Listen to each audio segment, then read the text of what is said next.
March 2nd is World Teen Mental Wellness Day, and I wanted to take the opportunity to talk to you about depression in teenagers, how to watch out for signs and symptoms of it, and things that you as parents can do to help your teens. I don't think there's anyone out there that would argue with me when I said that depression, substance abuse, and suicide are major issues facing our adolescents today. In fact, for the years 2018 to 2019, the CDC reported that among ages 12 to 17, nearly 15% of kids had a major depressive episode, almost doubling the rate of that reported from the same survey in 2009. What's more is that 36% of kids this age reported persistent feelings of sadness, 4% suffered from substance abuse disorders, and almost 19% seriously considered suicide during that year. These numbers are consistent with other cohort studies done in the United States and throughout the world, highlighting the concern that there's a coming major mental health crisis for our adolescents. Rates of mental health illness and depression are increasing in our teenage population. Look, I could throw a whole lot more similar statistics out at you, but do I really need to? Have you seen this in the kids that you interact with or your own children? I certainly have in the clinic, especially over the last several years. Causes of depression in adolescents are multifactorial. Many of them have to do with socioeconomic factors.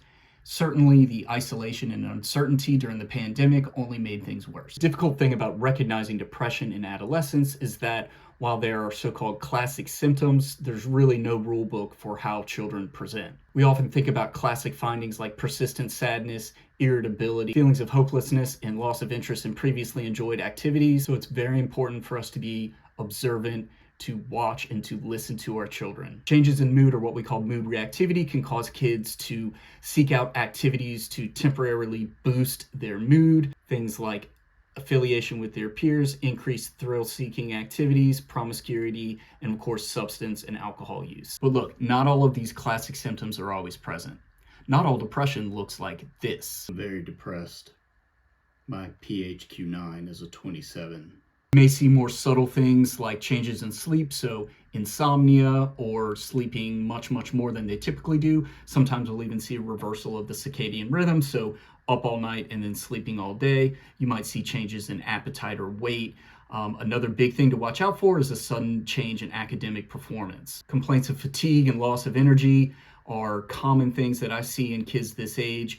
And then also what we call frequent somatic complaints. So if your child is complaining of very frequent headaches, very frequent abdominal pain, and there doesn't seem to be a medical reason behind it, that's a clue to dig in further. Functional impairment may come along with signs and symptoms of depression. We might see things like sudden change in academic performance or school avoidance, difficulty getting along with peers, teachers, and parents, and being socially withdrawn. Further complicating things, we tend to see comorbidities with depression.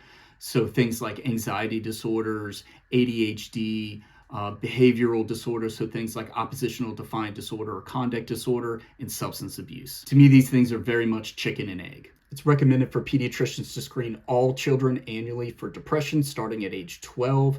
And for younger kids, we're going to look out for things that make us think we should screen more frequently and also earlier. So a personal or family history of depression or substance abuse, foster children or those who have been adopted, and like I mentioned earlier, kids with really frequent somatic complaints. Wanted to pause to talk about LGBTQ plus youth and the fact that they have significantly increased rates of depression and suicidal ideation compared to their heterosexual peers. The 2022 National Survey on LGBTQ youth mental health showed that 58% of children reported symptoms of depression in the previous year, and 45% of these youth seriously considered suicide, and 14% actually attempted suicide in the previous year. If you have a child or a teenager in your life who identifies as LGBTQ, please take the time to check in with them and ask them how they're doing with their mental health. Ask them about bullying at school or home, if they feel accepted by their peers and their family. If they're struggling, help them to find good resources for help, whether that's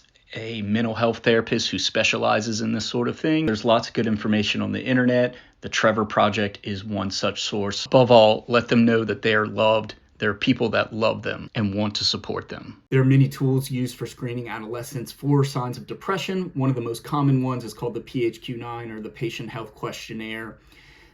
Look, this is a questionnaire. It's going to be somewhat subjective, and nothing substitutes for talking with your child, paying attention to their interactions with you, how they're doing at school, how they're interacting with their friends, and asking questions and being involved with your child's life. Even if the child isn't severely depressed or meet diagnostic criteria for the DSM-5 for major depressive disorder, if you're seeing any of these signs or have any concerns in your child, now is a good time to dig in, ask questions, and be observant. Childhood and adolescence are critical times for both physical and mental development. Development of good mental health early on is critical to being overall healthy throughout their life. I'll say it again, good mental health is important for good physical health. For those of you with younger children, now is a good time to start developing habits to foster good communication, the ability to identify their own feelings. You want to foster things like positivity, curiosity, and affection. These skills help to develop personal resilience, which will have a positive effect on their mental and physical health throughout their lives. One very important aspect for parents is to model this sort of behavior themselves. Make sure that you're getting adequate sleep,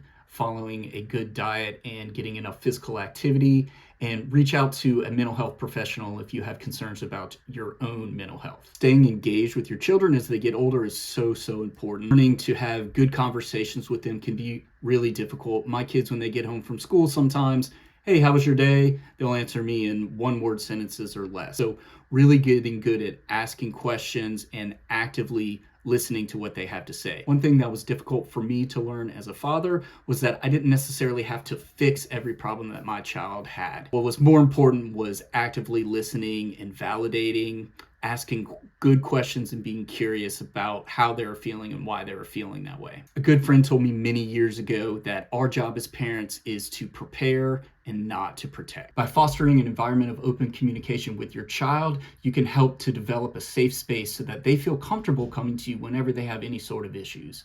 If you have concerns about your child's mental health, please reach out to their pediatrician right away and discuss options for treatment.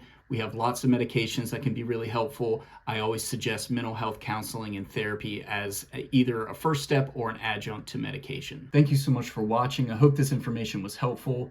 Remember, take care of yourself so you can take care of your loved ones. Stay strong, comrades. Nerd Pediatrician out.